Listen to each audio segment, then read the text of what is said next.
I think that's filler, is what it is. It's filler. I mean, they could serve you hay, and it would have the same accomplishment. So I'm not eating straw or hay or iceberg lettuce. I mean, it's nice because they put all that blue cheese on the top, and you say, hey, this is a pretty good taste. But just drink blue cheese on the side and leave this iceberg lettuce in the grocery store and buy things like spring mix. You know what spring mix is, don't you? Yeah, absolutely. I agree with you. Yeah, I eat lots of spring mix, and the darker leafy greens are what you want. You know, one of the things about the Mediterranean diet is they eat what they call leaves. We call it spinach here. I mean, Yeah, I love spinach. I love spinach.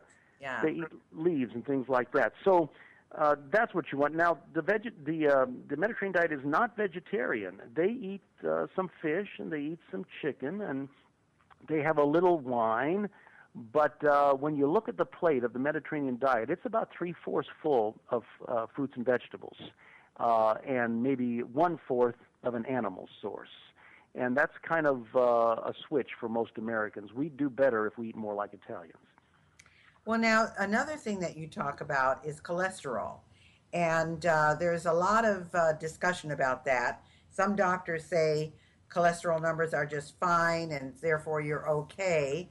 But then again, for example, I have supposedly high cholesterol, and I am on medication for it. However, my good cholesterol is really, really, really high because I work out so much.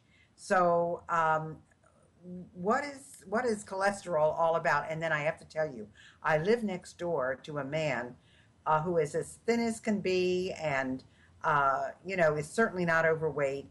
And I think he's had 16 heart attacks that are caused by high cholesterol because his body just manufactures it like crazy. And he can tell himself when the attack is coming on, and when I don't see him or I don't see his car, I worry, or his car hasn't moved for a while, I worry. But what is cholesterol all about? All right, so let's make this kind of simple if we can. And the medical system does really well in keeping people who almost die from a heart attack or stroke from going on and dying. What they're not real good at is aggressively preventing it in the first place. So do you know, for example, that if you have a stress test, that your arteries have to be 70% blocked before you fail the stress test? I think most people don't know that. So you got arteries that are 60% blocked and you pass a stress test. Really? I'd like to know that information. They don't think it's bad enough until you get to be 70%. I always like to bring up, do you remember the NBC newsman Tim Russert? You remember him? Oh, for sure. Yes, I do. Yes, so he was the political guy for NBC. Well, this man in his 50s was on a cholesterol medication, was on a blood pressure medication, was taking aspirin, passed a stress test, get the best medical care available, and died at work 8 weeks later after passing his stress test. How can that happen? How can this guy who's thin, who lives next door to you, be at such high risk? He's not overweight. He probably doesn't smoke, I'm guessing, and so he's doing a lot of things right. And you mentioned his body produces a lot of cholesterol. Well, Gail, your body produces most of the cholesterol in your blood right now. So does mine. Most of the cholesterol in our blood does not come from the diet. It comes from our own bodies. So that's an important thing for people to realize, too. We know that, too, because more and more we're finding out that just by going on a low cholesterol diet does not make most people's cholesterol go down. What does make your cholesterol go down is if you'll eat less animal fat. We call that saturated fat, and that's listed on everything in the grocery store. It tells you how much saturated fat is in there. As a nutritionist, I'm much more impressed with a product that has less saturated fat in it than I am with a product that has less cholesterol in it. And that's a confusing thing, and it really needs to be clarified for a lot of people. So cholesterol in your food does not make your cholesterol in your blood go up very much. But saturated fat in your food can make it go up. That's an important distinction. But we get back to this other issue, and that is, well, how come the system fails a lot of people that does everything right? And I'm here to tell you that we've got an entire paradigm shift going on right now about the disease that kills most Americans, cardiovascular disease, heart attack and stroke. Same disease again, just one happens in the heart arteries, the other one happens in the brain arteries.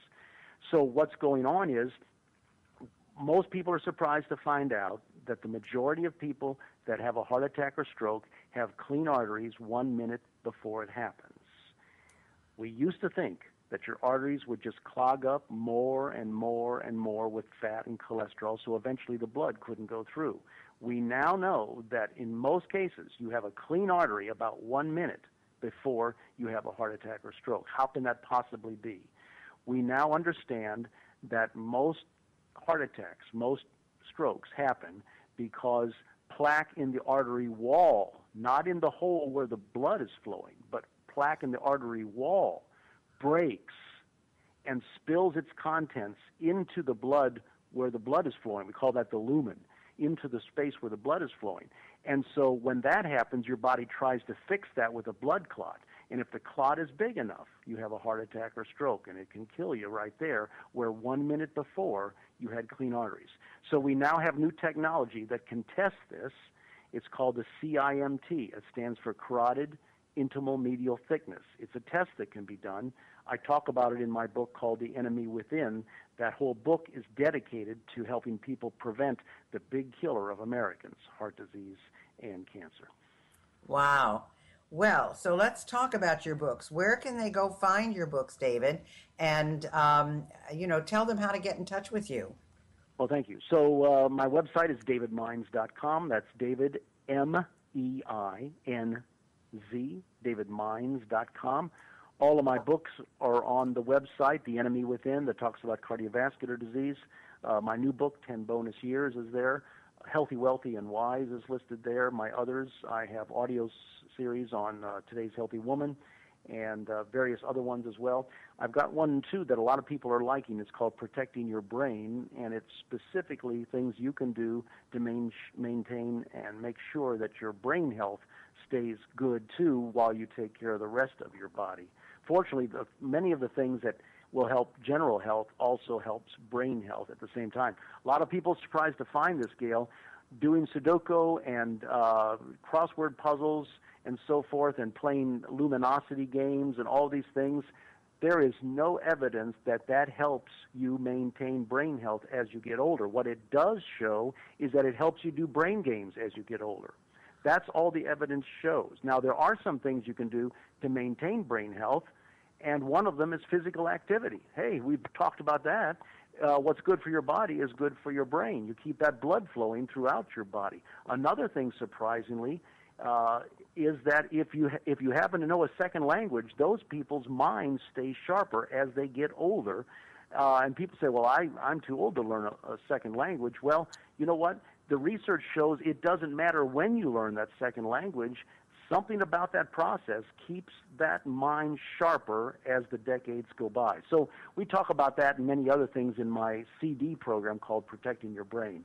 Again, all that's available on my website, davidmeinz.com. Okay, folks, so now let's pay attention because we want to make sure that you get this right. His last name is spelled M-E-I-N-Z. It's davidmeinz.com. You can find his books there. You can find his CDs there. You can find a lot of different programs that he does there. And I think, if people did pay more attention to what they ate and how they lived and what they thought and who they knew and how they occupy their time and their day, we'd all be a lot better off and a lot healthier, David. So you're doing a lot of good work for us. So I really appreciate you being on our program today. Remember, folks, go to davidmeinz, MEINZ.com, and I know that they're going to get a lot of information there. Thanks so much for being with us, David. Thanks, Gail. I appreciate it.